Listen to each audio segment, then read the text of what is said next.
அன்பு தமிழ் மக்களே வணக்கம். அமெரிக்கா இஸ்ரேல் என்ற இரு நாட்டையும் தாக்கும் திறன் இல்லாத இந்த ஈரான் நாடு மொத்தமாக அழிவது என்று இப்போது முடிவு பண்ணிவிட்டது. அமெரிக்காவுக்கு பதிலடி தர முடியாதபடி முற்றிலுமாக முடித்து விடப்பட்ட இந்த கோமனி கூட்டம் மொத்தமாக அழிய முயற்சி செய்து கொண்டு இருக்கிறது.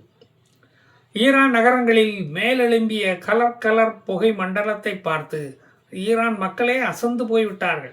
நம்ம ஊர் ஏவுகணைகளில் இருந்தா இவ்வளவு கலர் கலரா புகை வருது என்று அவர்கள் ரொம்ப ஆச்சரியப்பட்டு போனார்கள்.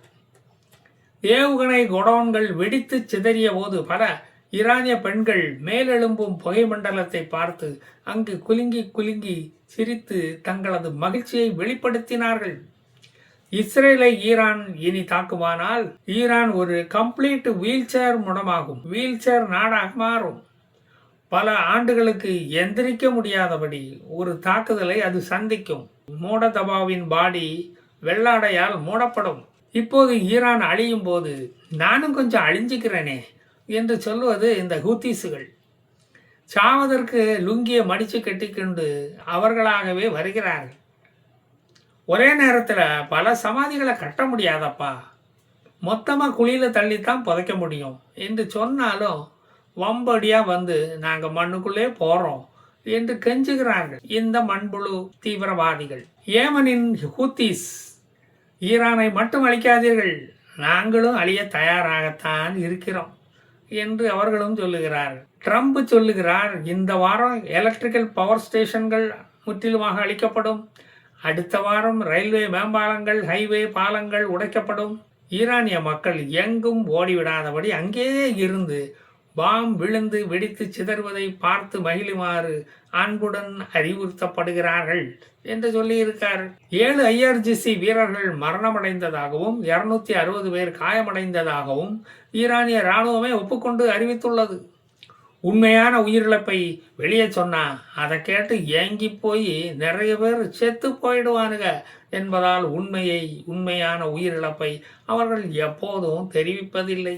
புல்லட்டுகள் எங்கள் காதை லேசா உரசிக்கிட்டு தான் போச்சு, பெரிய காயம் ஏதும் ஏற்படவில்லை என்பது போல சொல்லிவிட்டு பண்டலாக பேண்டேஜுகளாக தான் இறக்குமதி பண்ணி கொண்டு இருக்கிறார்கள். அமெரிக்கா ஈரானை தாக்கியதை ஈரான் இது ஒரு கோழைத்தனமான தாக்குதல் என்று வர்ணித்துள்ளது.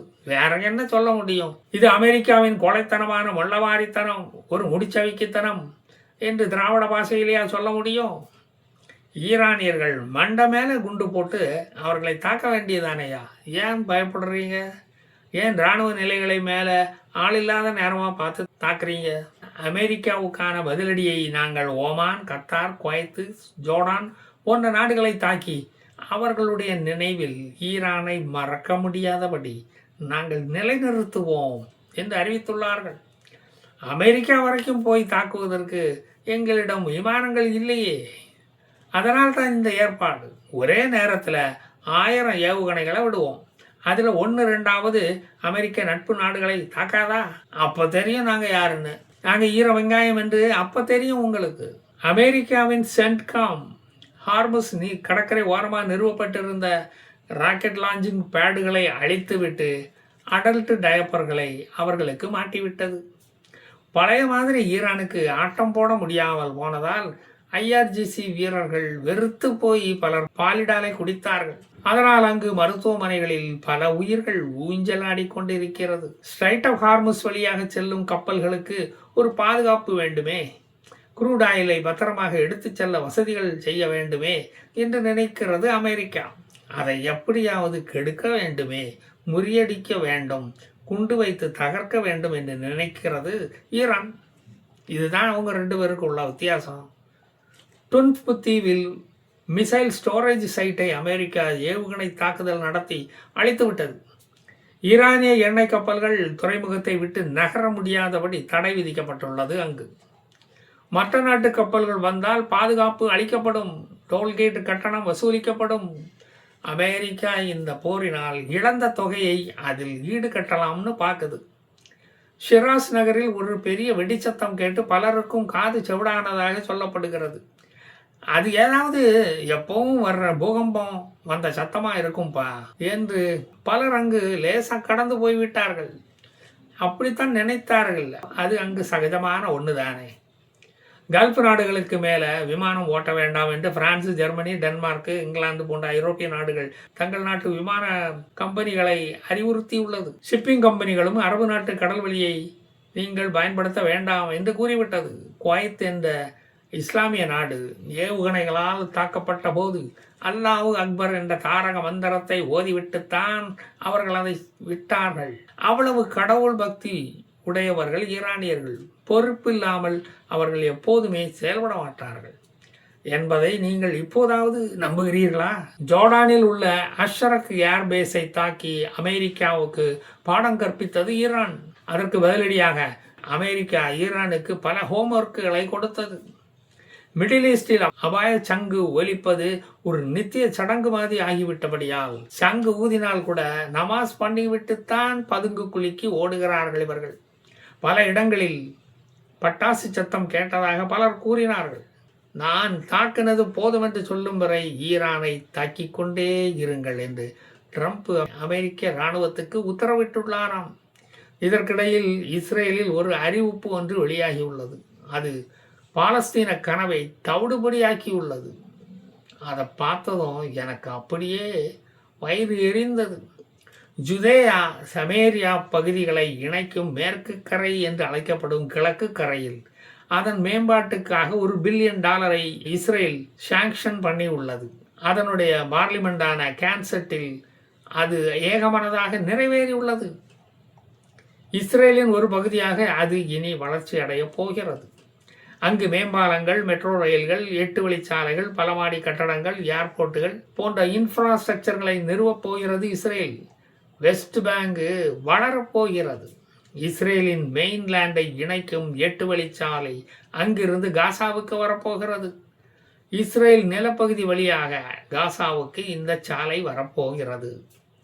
காசாவையும் வெஸ்ட் பேங்கு பகுதியையும் சேர்த்துத்தான் இவர்கள் பாலஸ்தீனம் என்ற நாடு உருவாக்கப் போகிறோம் என்று கவட்டைக்கடையில கையை வச்சுக்கிட்டு கனவு கண்டு கொண்டிருந்தார்கள்.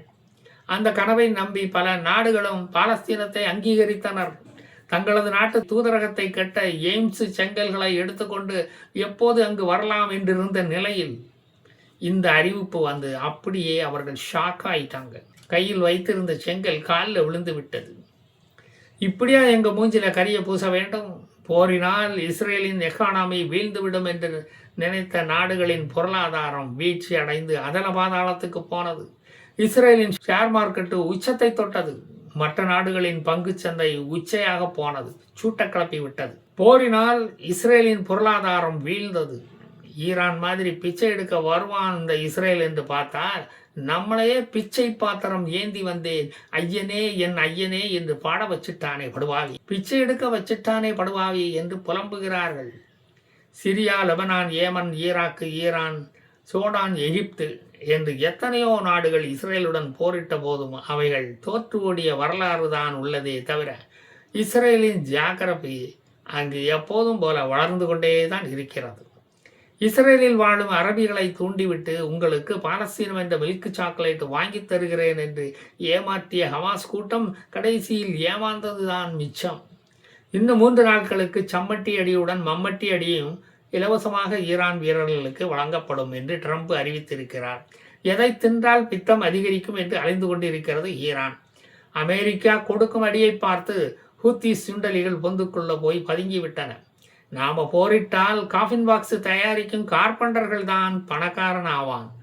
அவனை ஏன் நாம் வளர்க்க வேண்டும், பணக்காரனாக ஏன் ஆக்க வேண்டும் என்று அவர்கள் சிந்திக்கிறார்கள். இப்போது நாமளும் துப்பாக்கிகளை தூக்கி வீசி எறிந்துவிட்டு சீவு உளி சுத்தியலை எடுத்துக்கொண்டு போய் காஃபின் பாக்ஸ் செய்ய ஆரம்பித்து முன்னேறலாமா என்று யோசிக்க ஆரம்பித்து விட்டார்கள். வெஸ்ட் பேங்க் வளர்ச்சி திட்டம் அறிவிக்கப்பட்டதால் இவனுக்கு திராவிட அரசியல்வாதிகள் மாதிரி நிதியை ஆட்டைய போடாமல் உண்மையான வளர்ச்சியை கொண்டு வந்து விடுவாங்களே, அதுதானே சிக்கலே. அங்கு வளர்ச்சி திட்டத்துக்கான உதயநிதி உதயமாகிவிட்டது. மற்ற நிதிகள் சமாதியாகி தயிர் வடை சாப்பிட ஆரம்பித்து விட்டன. வளர்ச்சி என்பது எங்களது நோக்கம் என்று கட்டவுட்டுகள் வைத்து ஊரை ஏமாற்றும் கூட்டமல்ல இந்த இஸ்ரேலியர்கள். ஊரக வளர்ச்சியை செய்து காட்டுவார்கள். அதற்காகவே வெஸ்ட் பேங்கில் வாழ்ந்த திராவிட போராளிகளை கொன்றுவிட்டு அங்கு அமைதி மார்க்கத்தை அவர்களே உருவாக்கிவிட்டார்கள். ஈரான் சரண்டர் ஆகும் முறை தாக்குதலை தொடருங்கள் என்று ட்ரம்ப் கூறிவிட்டார். உடனே முகமது புகைர் கலிபாப், இப்படி நீங்கள் திடுதிப்புன்னு சொன்னால் எப்படிப்பா சரண்டர் ஆகிறதுக்கு எங்களுக்கு வெக்கமல்ல இருக்குது, கௌரவமாக நாங்கள் சரண்டர் ஆகிறோமே, மீசையில் மண் ஒட்டாமல் சரண்டர் ஆகிறோமே, தாடியில் தான் மண் ஒட்டியது என்று சொல்லிக்கொள்கிறோமே, அதுக்கு நீங்கள் அலோவ் பண்ணணும், ஒத்துழைக்கணும். நெடுஞ்சான் கிடையா சரண்டர் ஆகிவிட்டோம் என்று மட்டும் நீங்கள் எக்காரணம் கொண்டு சொல்லிவிடக்கூடாது. ஓகேயா? அப்படின்னா நாங்கள் போகிற முடிச்சுக்கிறோம், இல்லைன்னா நீங்கள் முடிச்சுக்கோங்க. அல்லாஹ் மிகப்பெரியவன் என்பதை நிரூபித்தது இப்போது அமெரிக்காவும் இஸ்ரேலும் தான், அந்த வீணா போனவர்கள் அல்ல. இஸ்ரேலும் களத்தில் இறங்கிட்டா மொத்தமாக சோலி முடிஞ்சிடும் என்பதை உணர்ந்துதான் ஈரான் இந்த முடிவை எடுத்துள்ளது. சரி மக்களே, நான் மீண்டும் வந்து மீதியை சொல்கிறேன். ஜெய் ஹிந்த்.